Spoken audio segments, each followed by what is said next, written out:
we have a little bit of information that we wanted to share with you first that will probably take the first 10 to 15 minutes of this session today. And the entire rest of the session is going to be about your questions. So as we're talking, as you're thinking about the questions that you've had, as you've learned about the program on our website, or maybe you've seen our social media posts about it, testimonials from some of our other alumni, gather those questions, think about it, indulge your curiosity, because we would like to hear from you after we share a bit more about the program. So Equitech Futures is, as I mentioned, a global fellowship of emerging innovators using technology to tackle societal challenges. We are deeply invested, not just in the education sector, but also in marshaling resources that will empower young innovators in research, with starting ventures, and truly launching their careers in tech, where it has the possibility of making a positive social impact on this world that we all share. There are 3 institutes that we have launched within the last several years. The one today, obviously, that you all are interested in is the Civic Tech Institute. It is geared specifically for early career folks working in the social sector who understand that having a better sense of technology and a better sense of data, some fluency along those lines, will make them better practitioners, better able to serve their constituents, better able to serve their clients. And so oftentimes folks that come into the Civic Tech Institute do not come from computational STEM backgrounds, but are interested in shoring up some of those skills and becoming conversant in those skills as you go to serve either a community or a constituent base in the work that you are doing in the social sector. The Equitech Scholars Program was our first program, our flagship program, and it is limited to undergraduates, but undergraduates from any field. You could be majoring, studying in any field whatsoever, but have this curiosity around tech and social impact being a part of your career, being a part of your future. And so that is an 8-week course that we run between June and August every year. And then finally, the Applied Data Institute runs between September and December of every year. I'm sorry, October to December of every year. And that is for folks who come from a computational STEM background. Maybe you're a computer science major or a statistician, a mathematics major, and you have a good amount of experience coding, and you really want to launch toward becoming a data scientist. That is the institute that allows kind of those with computational science to move the rest of the way. So those are our 3 programs that we run at present. The application process that we have for the Civic Tech Institute has been open for a couple of weeks now. It will be open for at least another week. Right now, we have the deadline set at next Friday. We are talking, since you showed up today on a Saturday, I will tell you, we are talking internally as a team if we might extend the deadline by a couple of days. If that is something that we can make happen, we will announce that on our social media sometime next week. But right now, next Friday is the application deadline. And it is a relatively thorough application, if any of you have taken a look at it. It asks you to be reflective about what types of work you are doing, what questions you have around that work in the field, how you see impact. And we also ask you to do a little bit of reading. We provide you with a data-driven piece of literature and ask you to reckon with it and criticize it and record a video for us, kind of tussling with the ideas in it. Our hope with this thorough application process is that our admissions team can get a really rounded sense of who you are. So it's not just filling out a form. It does take a little bit of time to fill out, but please know that our admissions team will give careful consideration to each of your applications. And so we really want to hear from you, and we want your thoughts. We definitely do not want to hear what ChatGPT has to say about any one of our questions.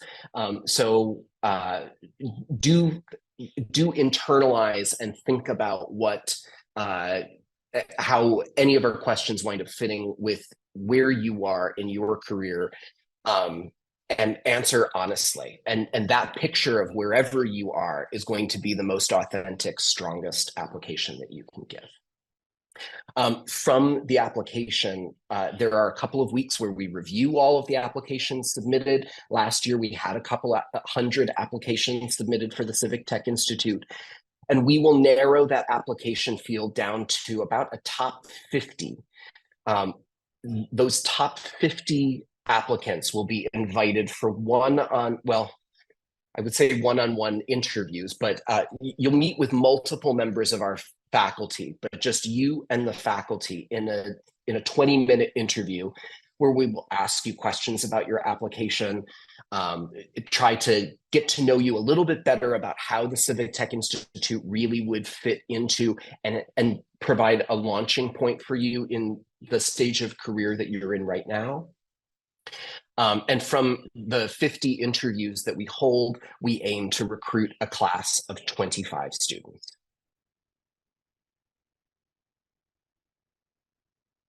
And so the Civic Tech Institute, again, a 10-week program for recent graduates, for people who are early to mid-career, working in the social sector. That can mean a lot of things. You might be working in government, you might be working for an NGO or a not-for-profit organization. You may be working in law or some aspect of the humanities, the arts even, but you recognize in the work that you're doing and in the community that you're trying to serve, or the type of advocacy that you're trying to see manifest in the world, that having fluency with data is absolutely essential. And so that's what the Civic Tech Institute is for. You should pay careful attention to the dates because those are fixed now. It will begin March 1st and run through May 13th. And the change from last year we ran them weekdays, but we found that a lot of our participants were also working full time. And so based on their recommendations, we have changed our schedule this year where the coursework will run over the weekends instead, hopefully allowing those of you who are working full time to still give a lot of attention to your job and not have to compromise too much in order to be present in our coursework. So our classes will run 4 days a week on Fridays, Saturdays, Sundays, and Mondays, each day for 3 hours, between 1300 UTC and 1600 UTC. UTC is Coordinated Universal Time or Greenwich Mean Time. And that allows all of us on all of the continents of the world to be able to be online, hopefully during daylight hours, so that we can all be present and participate together. That's really what the hallmark of our work is, that we do this. This is a cohort-based learning program, a social learning program, and we all learn and network together. It is fully remote. You can join from anywhere in the world where you have an internet connection. And it is also fully funded. If you are one of the 25 who is accepted into the program, there is no tuition cost whatsoever. And if you graduate from the Civic Tech Institute, your participation in perpetuity with the Equitech Alumni Network is also completely free to you. And I'm going to share the microphone with some of my colleagues as we talk about what that means.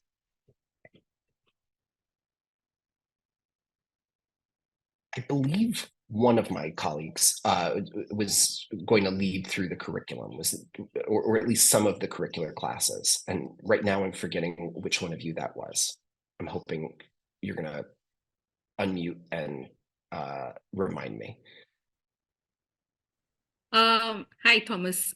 Hi, yeah, I think we want our alumni to speak here. So I think since we have Civic Tech Toolkit, Writing Lab, and Community Action Lab, which are the same courses which happened last year, I would like Sanya MacArthur and Sharon to share their experiences. I think we can start with Sanya, and I think she'll take over the Civic Tech Toolkit part of this.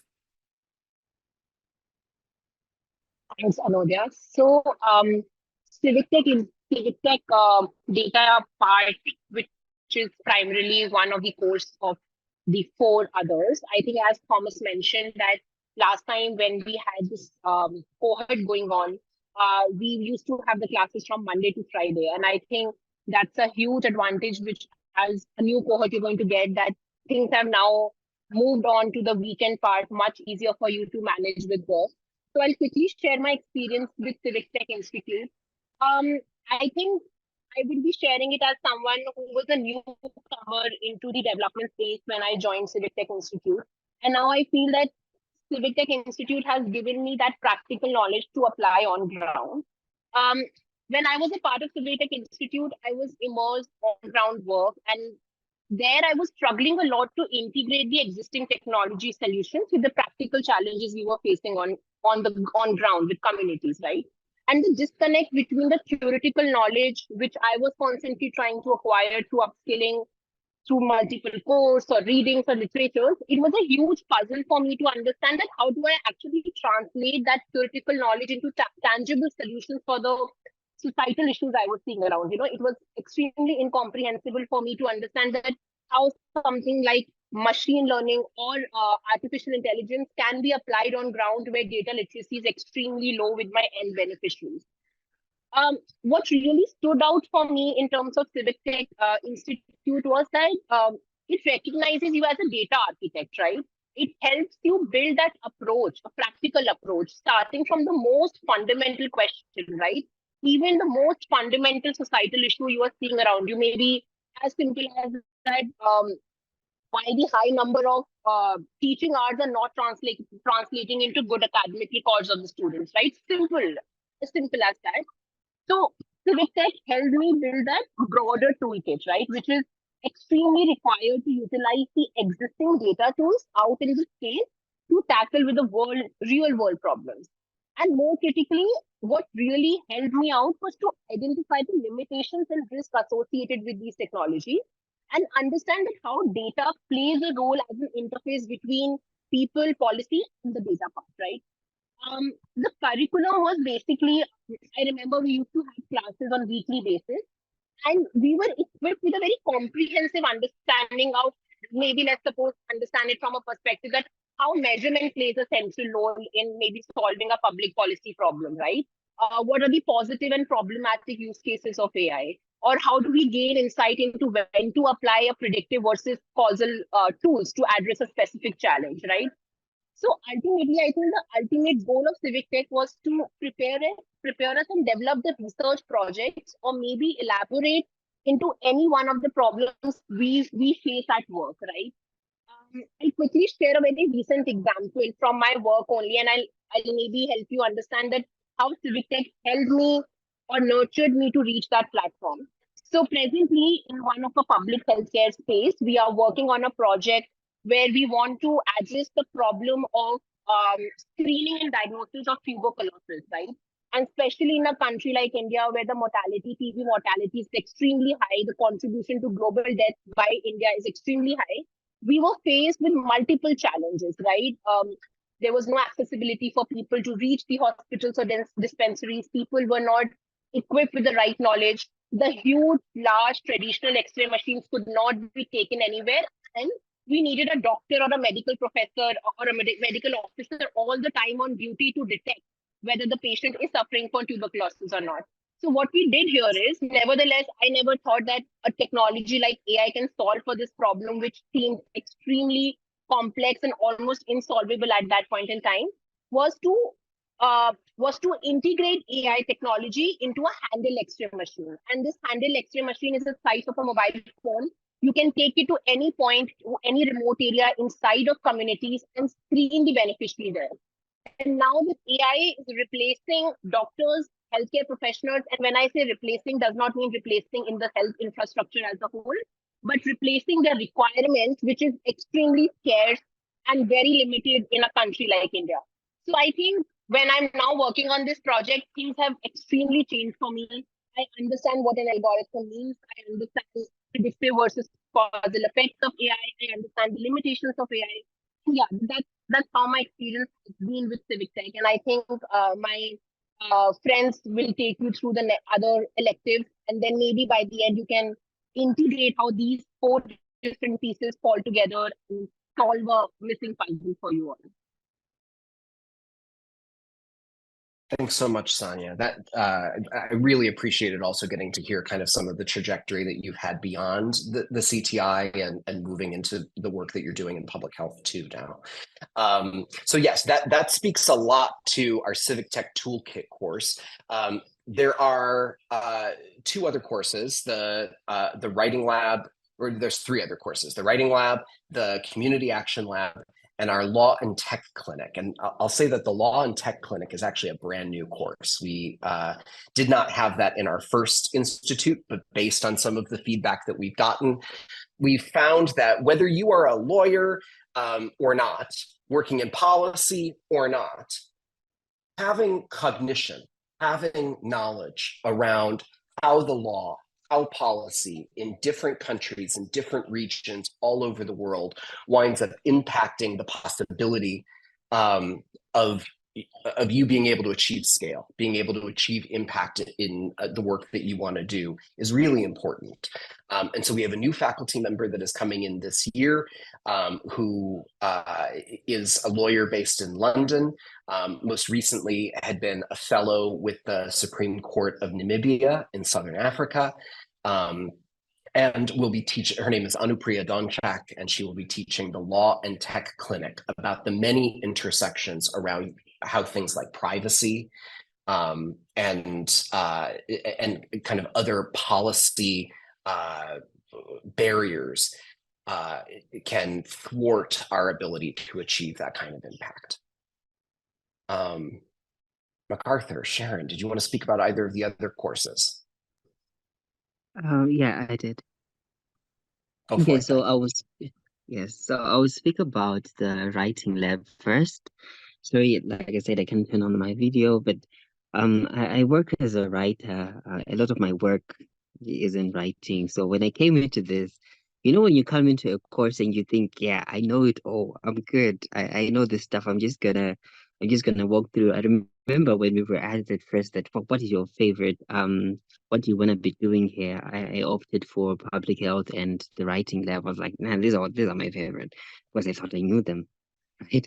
But then I went into the course now and we were learning how to write. And one of the things that I loved about this course is that as a writer, you think you're good. But then when you learn to now critique yourself, you start to realize, oh man, the stuff I've been doing is messy.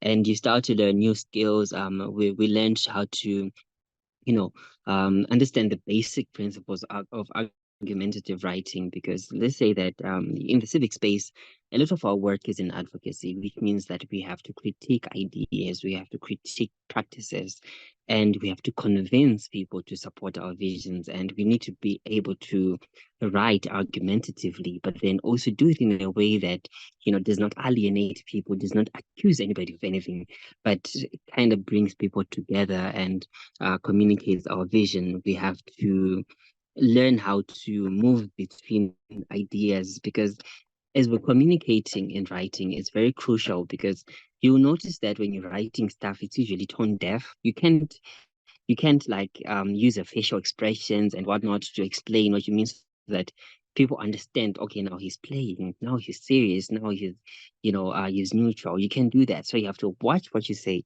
in the writing. And the writing lab really allowed us to learn how to organize our work, to communicate effectively through text, and how to critique what we write ourselves, and also how to critique what other people are writing. So I remember in the class, the first thing that we do when we come into the writing lab class is to just take 5 minutes of writing. It's such a mundane thing that we look told, take 5 minutes of writing and you can write about anything you want. The first couple of times, you just write a bunch of gibberish, but then as time went on, it started to get organized. I started to learn how, okay, now what am I doing here? What am I writing? How am I writing it? And in my work now, a lot of the work that I do is in writing, as I mentioned. So we write project concept notes, project proposals, applications for a bunch of stuff that if you see, it's just a lot of writing. So now I went back after this, and then I was like, okay, how can I improve this? I've been writing concept notes since I started my internship when I was still in university. I think that was in 2020, right? And I thought I knew it. But then after this class, I went back. I was like, okay, how can I improve? And we started to do this work, and we started winning better. And I was like, okay, cool. That's it. That's impressive. Like I remember, we were working on this project for an organization called Sikana, right? And this organization works with young girls in the community, and a lot of the programs that we were doing, that they're doing had no funding. And so one time, the one of the people there comes to me and be like, "Okay, can you please help us with this concept note that we're writing?" And I'm like, "Yeah, I would love to." There was just a favor to a friend. I would love to do that, and then I did that, and I applied some of the skills that I learned in the writing lab, where you learn how to structure your work, to critique it, how to choose the right words to communicate effectively. And I sent that back, and they asked me if I used ChatGPT. So that's how good it was. So it was this incredible experience. And one other thing that I love about this course is that you'll notice that the Civic Tech Toolkit is very technical, right? You're learning how to apply data and whatnot, and all this technical stuff. But the writing lab, oh, it's just vibes. You're learning, yes, but then also at the same time you're learning in a fun way, interactively. You're also learning interactively in the Civic Tech Toolkit, but then here it's just vibes. You're learning how to express yourself, how to be yourself. And in my personal life, I've also applied these skills. I remember in November, if you're in the civic sector and looking out for opportunities, you might remember the Mandela Washington Fellowship, which is a US-based program, which takes young African leaders about for 800 each year. So I told myself that I was not eligible for this. I didn't even want to try. But then I was like, let me just try. At the time, I was actually 1 year younger than you're meant to be when you're applying for this thing. But then I was like, okay, let me just try. And then I went in and I applied for this international thing that we get through. And then I was shocked when I got the email that we were actually at the semifinals and we're now doing interviews in December. We're actually waiting for feedback now. But I was like, okay, I got into this. So it's something that's gonna help with your work and also with your personal life, because after this is not the only learning thing that you're gonna do. You're gonna want to get, maybe as master's scholarships and whatnot.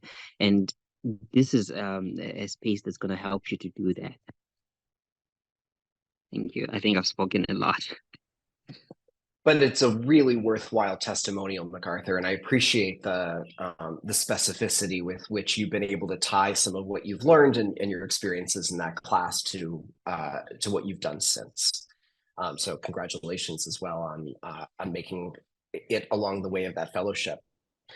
I'm going to be very quick about our last class. Once again, Community Action Lab. In order to make an impact in our world, we will have to have conversations with people who disagree with us. And so what we wind up practicing throughout that course is how to stay with people rather than just throwing up our hands and saying, well, you and I are diametrically opposed and there's nothing to be gained here, and so goodbye.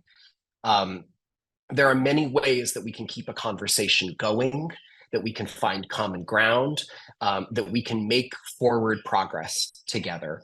And a lot of that also comes down to there being a common or a solid understanding about what community means to you, what your community is, what communities you encounter that are not native to you, but that you have to work in, and how you can be a responsible actor in those spaces. So that's the final of those 4 courses. The beyond the Institute, there are opportunities for alumni. And Sharon, if you have the ability to speak up, I figured you might be able to say a little bit about the research labs, because you have come onto our staff as a research fellow following your time as a student. Yes. Hello, everyone. Once again, I'm Sharon from Uganda. Research labs following. I came into the Civic Tech Institute I'd always been curious about how to merge tech with society issues. I'd been curious for a long time, but I was stuck because I didn't have direction and I didn't know how to merge the two. So I kept taking a few tech courses, but I didn't know how to move forward with that.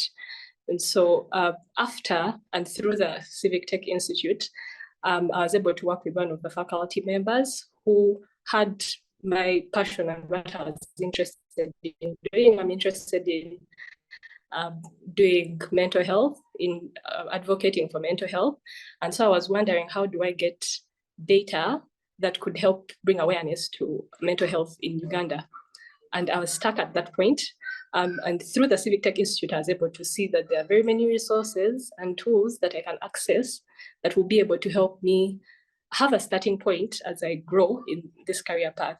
So currently, I'm a research associate in the Health Tech Lab. And the experience, how I can sum it up, is that it's a place of guided learning. So you might be interested in a particular idea, and like how I was taking a few courses here and there, but there was no one to guide me on a particular path that I would want to grow into. So the research lab has been a lot of that. I've been getting a lot of mentorship and guided learning and working with different colleagues who have also been very supportive. And it has just been a journey of learning, and guided learning is how I'd summarize it. I'm working on a paper called Deaths of Despair, a global perspective. And it was, if I look back 1 year and how curious and stuck I was, and right now I am able to, on a journey of publishing a paper. It's very exciting for me, to be honest. And so, yeah, the research labs is more or less that. You'll be mentored, you'll be guided, you'll be connected with different people and the different ideas that they bring into.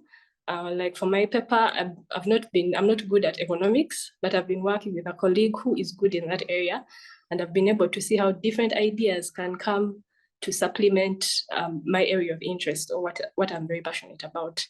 So about the research labs, that's how I would sum it up as. Thank you. Thanks, Sharon. Anodia, you had your hand up. Anodia Mishra is our program associate for the Alumni Network. Did you want to contribute something, Anodia? I'm so sorry, the raising hand was a mistake, but since I'm already talking, I would like to just speak about the Alumni Network a little. And then, Thomas, you can talk a little about the Venture Studio, which is going to start soon. So our Alumni Network is a diverse and rich community. And right now we have a community spanning around 66 countries. So I think the gist of what I want to say is that basically once you graduate from an Equitech program, that's not when your journey ends. We invite our graduates, we invite them to successfully join this entire cohort, where you get a chance to build lifelong relationships with people who share the same interests as you, who are interested in tech and social impact. And we have a lot of different communication platforms through which our alumni interact with each other. They share their learnings from different fields. And at times they also, form teams to participate in a hackathon or write research papers like Sharon spoke about. And finally, we also have IRLs, which are these in real life, in-person retreats, in-person events, where we gather our alumni from a particular region for a weekend. And that's, I think, the first time a lot of the cohort members meet each other in person. IRL is in real life. So we have an upcoming IRL the next week, actually, in Nepal. And that's the first time that even Thomas is going to meet Sanya. So these IRLs are this exciting events where we all finally see each other outside of these small boxes. So that's the alumni network. And Thomas, I would love it if you could talk about the Venture Studio. Sure, I'll be quick about it because I want to preserve available time for people to ask questions. I see that some of them are already in the chat. Rawan, we will get to your question in just a second. The Venture Studio, I mean, you're kind of getting some advanced knowledge that this is a brand new program exclusive to Equitech alumni that we are launching next month. And that is for alumni who have a really solid idea about how tech will meet social impact, and they want to start a company in order to try to make that manifest. The Equitech Venture Studio will become a partner with those alumni, helping to found those companies, providing resource support, salaries in order to get the idea off the ground, entrepreneurship training, guidance, mentorship for at least a year of time, year and a half, so that a company can truly launch and try to find its market, find its user base, find its customer. And this is a really exciting thing. It is limited to folks who successfully graduate from one of our institutes, the Civic Tech Institute, the Equitech Scholars Program, or the Applied Data Institute. So if that sounds at all interesting to you, to have that kind of support to start a venture that could become a career for you, well then, the gateway is our institute. And from there, I think we can open up for questions from folks. Thanks again for your attention throughout this. Sanya, did you want to take up Rawan's question? Sure. So you don't need to definitely. So the question says that do I have to create a concrete vision of how I will apply tech to any current projects in my application? So firstly, I think the only reason you will be here is to build that concrete vision. So I think it is extremely not very certain that you'll have a concrete vision already in place. And I think that's one major reason you should be applying to CTI, to build that draft ambiguous vision into a concrete one. So all we need to understand from the application is that how do you think, how do you approach the problem? That should be extremely nascent. That should be extremely in a developing space. It is absolutely fine. We just expect you, we just want to see how critically you think about that problem and what's your approach to it. And if you are not aware of any existing tech tools or technical knowledge, it is absolutely fine.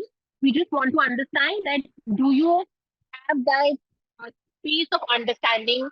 Do you know where the areas, which are the areas where tech can be applied? It's absolutely okay if you are not sure of exactly which tool or which equipment to be applied there. We just want to see your approach and how you look at the problem, majorly your perspective to the problem.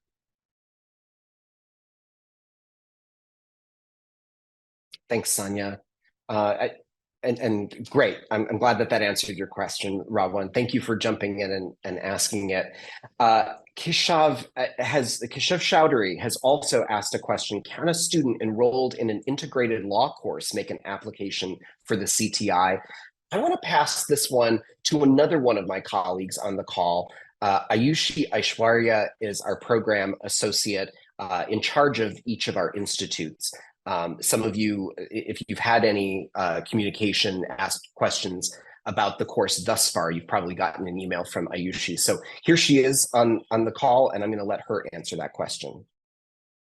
Hi, thank you for the introduction, Thomas. Hello, everyone. Keshav, to answer your question, yes, currently enrolled students in integrated law programs can apply for the CTI. We'd appreciate any sort of diversity that we can get in disciplines. However, just as an interjection, I'll also like to mention here that we also have another program that opens up applications in March, and the program starts in June, which is called the Equitech Scholars Program, which is specifically geared towards students who are currently enrolled in an undergraduate course. So if you're interested, I would also suggest that you check both of them out. And yeah, you're eligible to apply for the CTI, but you can take a call there. Hope to see your applications soon. I'll just take the next question also. Are people who are currently out of work eligible? Yes. What our eligibility criteria are fairly simple. We want a demonstrated intent or a demonstrated work experience in the social sector. That is to say, if you're, for example, someone who's currently studying, then that you plan to work in the social sector in the future, or you have worked in the social sector in the past. That. B, the second eligibility criteria are just to ensure whether or not you have the availability and the bandwidth to take on CTI. Like, I'd just like to interject here and say CTI is an intensive course in, like, you've already gathered that from what Sanya, Sharon, and MacArthur have talked to you about, the course materials. So it's a course that will happen over the weekends. Make sure you have the availability for that. Make sure you have the bandwidth for that. And if social sector is something that excites you or that you're passionate about, yes, you can apply to it. Yes, education sector is also very welcome. Thanks, I would just Ayushi. like to add one thing here. So if any one of you is visioning some roadmap to build an idea upon, maybe you have some idea for a startup or for an entrepreneur project which you think has not come into action till now, I think CTI will be a great opportunity for you guys to use that, because we have a capstone project which helps you translate your thoughts, your data points into a more actionable plan, an executable plan. So if any one of you has any vision or any sort of long-lasting dream of converting your knowledge into a more actionable plan which you can implement in your community, I think it will be a great opportunity for you to be a part of. Thanks, Sanya. Mohammed asks, I'm a data engineer having 1 year of experience. I don't work right now. Am I in the right place? Well, let me say that just by dint of character, Mohammed, the fact that you took some time out on Saturday to come and listen and be curious and ask that question means that you are, in many respects, the type of student that we would be seeking out. Curiosity, this interest in learning from each other, learning in a social setting, trying to find your way through to that intersection between tech, obviously something that you already have in your pocket, but also how it impacts the world, socially speaking. That curiosity goes a long way. Do any of my, I'm trying to think, MacArthur's, Sharon, and Sanya, none of the three of you came from like a data engineering background. Sanya, you came from finance, though, and kind of made a pivot through the Civic Tech Institute. And MacArthur, I saw you unmute. Did you want to say something about that? I was deathly afraid of numbers before joining. I had no background in data whatsoever. I remember when I selected a course for university, I went for something that I thought would not have maths in it. Turned out there was a lot of mathematics in it, but then I was disappointed. So yeah, you don't need to know anything related to data. So you just need to be passionate about this stuff, and then the rest you learn as you go. Yeah, if I could just jump in a bit.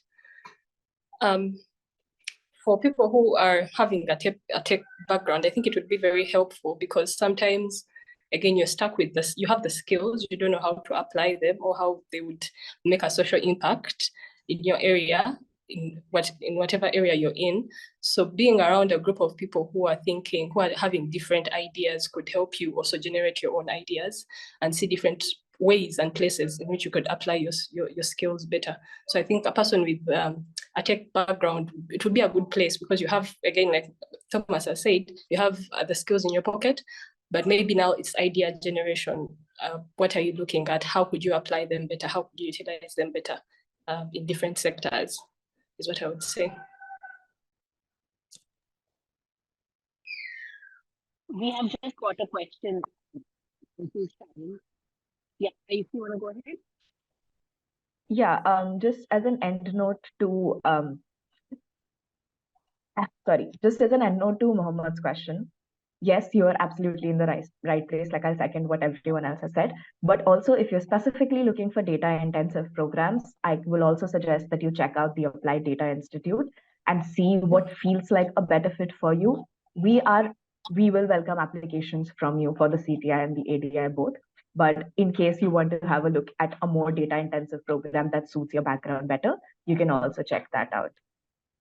Is it fine if I take the next questions? I saw that Sharon unmuted. Was there something more you wanted to say, Sharon? No, I'd finished. Oh, okay. It's okay. Great. Then Ayushi, go ahead. Yeah. From N, would those of us with a STEM background be considered overqualified? So while the CTI welcomes applications from people who are from non-STEM backgrounds, there's nothing to say that everything that we will cover in the course is something that is already covered within STEM educational backgrounds. So for example, things like Civic Tech Toolkit, Speaking Lab, Community Action Lab, the Law Plus Tech Clinic are not courses or insights that you get when you're coming from, let's say, an educational background which only has one point of focus. So I don't think the question about qualifications comes here as much as Thomas has mentioned, the intent or the excitement or just the choice to want to study these courses and look at them from different perspectives. We're not offering coding classes, yes, but we're instead offering a much more like look at, debates around the world, ethical practices that involve data, tech, and AI, things like climate change, public health, and how you apply these things like tech, AI, STEM tools to these things. If you feel like that's the right fit for you, then you're the right fit for us. And can I say something more to that, Ayushi? Very well said, I have to say. And just to amplify something that Ayushi was going at, I would recommend those of you who have computational science backgrounds, STEM data backgrounds, surf over to the equitechfutures.com website, look at the Civic Tech Institute. Halfway down that page, we have the curriculum for each of those courses. And then also look at the Applied Data Institute and look at the curriculum descriptions for each of those courses. The Applied Data Institute definitely is a lot more computational. It is geared for folks who already have a STEM background and they want to get hard into the data science track. They want to become more knowledgeable, more conversant, but also better practitioners around data science and statistics and how to represent that. Whereas the Civic Tech Institute is softer, essentially speaking, to be able to be conversant in it, but you don't have to be an expert in those things. And so it is, to N's question, to Ayesha's question, much more welcoming to someone who does not come with a STEM background. It is the only course of ours that has no coding whatsoever. The Civic Tech Institute has no coding in it whatsoever, but you'll learn some of the underpinnings behind that kind of data science. Ayushi, I hope I didn't take words out of your mouth that you wanted to say, but I'll pass the mic back to you. No, you didn't. And yeah, just to have a direct answer, yes, Aisha, there are office hours available. You can reach out to faculty, you can reach out to Thomas, all the other professors who will be teaching different courses. And from a program perspective, if you ever need any sort of assistance, I'm always there. I've also just dropped links in the chat box for our different programs. But if you go to just our website, which is www.equitechfutures.com, you'll be able to find all of these programs in a drop-down menu, and then you can go ahead and look at the different course materials that they offer and see what fits your bill. But yeah, is there any question? Yeah. Tanya. So it's for everyone, because I think there are multiple courses already existing, but what really stands out for an Equitech Futures course is the support of the faculty, and I can really vouch for that. It's just not the office hours, it's just not the extra support you're going to get from the faculty, but even till now, it's been a year since I graduated from the Civic Tech Institute, and I am in regular touch with the faculty with my life questions, with my doubts, with my problems. So I think their support is completely and very integral to the program.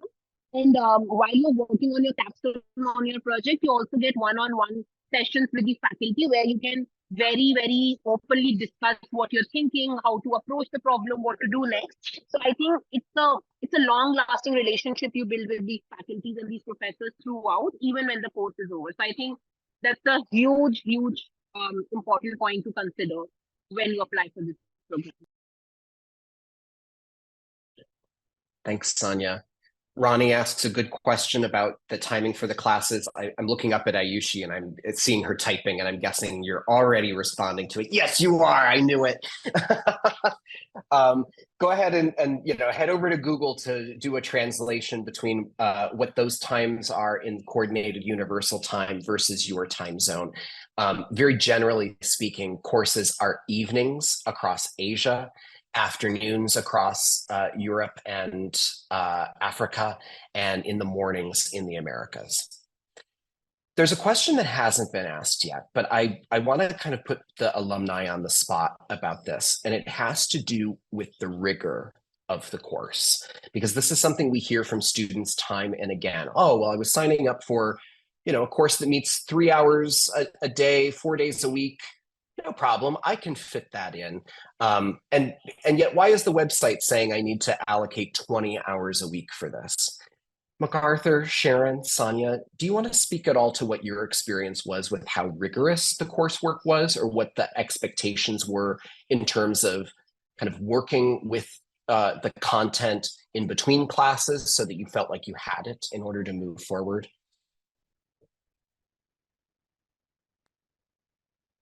Okay, so maybe I can. Yeah, I can. Yeah, sure. You go ahead. We'll let MacArthur go first, and then Sonia, if you want to add on to it. All right. For me, at the time, I remember I had to commute from work. At the time when classes would start.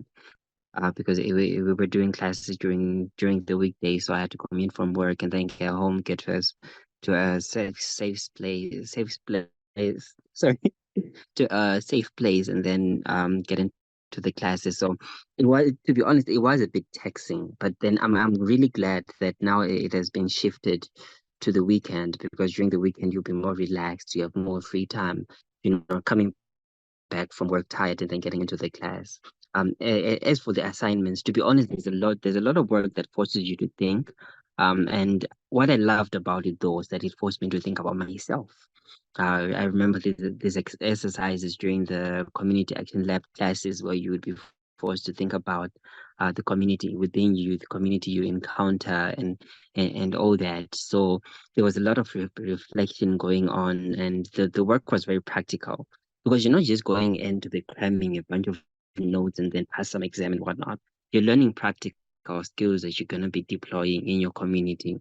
And we got to deploy the skills in the community. So it's a bit practical. And because of that, there's a bit of rigor in it, in that you're not just cramming, passing and going. And you can't use ChatGPT. If you're thinking that you're going to use ChatGPT to pass, trust me, you won't be able to do it, because a lot of it is a lot practical, because you're thinking about yourself, and ChatGPT can think about you. It is very generic. So for me, it was a bit rigorous, but then the rigor was fun. Well said, MacArthur. Sonia, did you have anything you wanted to add to that? Yeah, I just want to add, I think MacArthur summarized a good bit of it. I just want to say that the rigor is there for sure, but it is very much balanced with the support you get during the class. So I remember a lot of coursework involved a lot of thinking, a lot of writing. So when we were in the second half of the program, we were given a lot of time during the sessions to reiterate our thoughts, to articulate it using the writing lab. We were basically just using our skills from Civic Tech Toolkit and writing it during the writing lab. So it was more like getting that space during the course itself while you translate your project or you translate your ideas into action. And apart from that, it was very introspective. So all the time when you were not in the course, not attending the class, you were thinking a lot, because these questions which were posed by the program's coursework was extremely intriguing. So all the time you were thinking, what to do next, how to do next. So I think it's an extremely exciting phase. But yes, there is some rigor, but I think it was very much balanced with the time we were getting during the course to, to function. So yeah. Thanks, Sanya. I realize we are at the hour mark, and since you have all given up some of your time on a Saturday, I want to be respectful of that. So I want to bring down this info session on time. I will add to the chat that if there were other questions that you've been holding on to and you didn't find the opportunity to add them to the chat or raise your hand and ask the alumni, here is an email address, admissions@equitechfutures.com, that you are welcome at any point throughout this application cycle to send questions to that email address. Ayushi will be monitoring that account.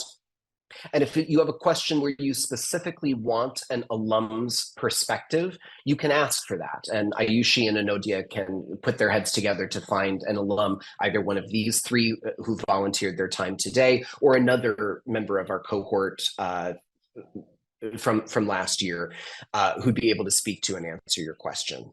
So recognize that we are here to clear up any doubts that you may have. But I have to say, thank you so much for your curiosity, for your interest in the Civic Tech Institute. I do hope that we will see applications from all of you if you find that the CTI is the right program for you. And if you are, if you do go to the Equitech website and find that, oh, the Applied Data Institute looks even more like the thing that I want to do, just take note of when we will be opening applications for that later in the year.